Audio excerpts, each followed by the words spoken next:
how do we talk about PTSD with kids and adults that come from the inner city neighborhoods that are being exposed to high chronic violence?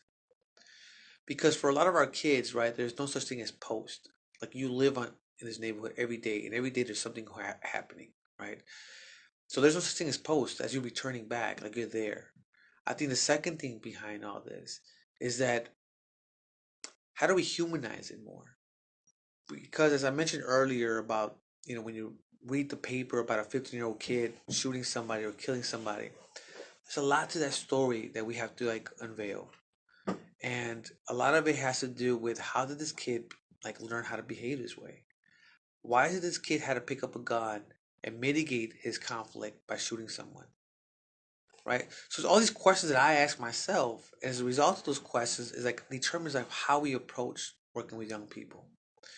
And so taking the veterans and their experience around combat, or some of them have PTSD, some of them might just have some symptoms of PTSD but never been diagnosed. How do you take these adults, connect them with kids who have no idea why is it that they get high all the time, or that they're constantly waking up in nightmares, or they're constantly being hyper vigilant by looking around, themselves all the time, you know. And so the idea is that veterans will kind of help them understand a little bit about that because of their own experience. Not in all cases, but in some.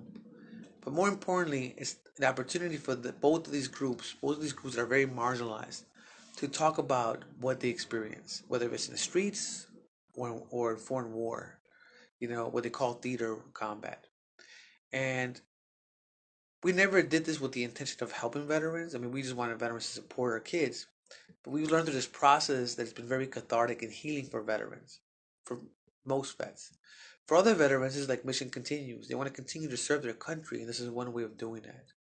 So if I think about Abner Garcia, he was a veteran that wanted to continue to serve his country and like figure out a way how to resolve or solve some of these issues that our city was facing and grappling with regards to violence, which unfortunately it was a violent act, right, that ended up taking his life. So that is the connections between the urban warriors, veterans, and young people, and how we're seeing benefiting these two groups.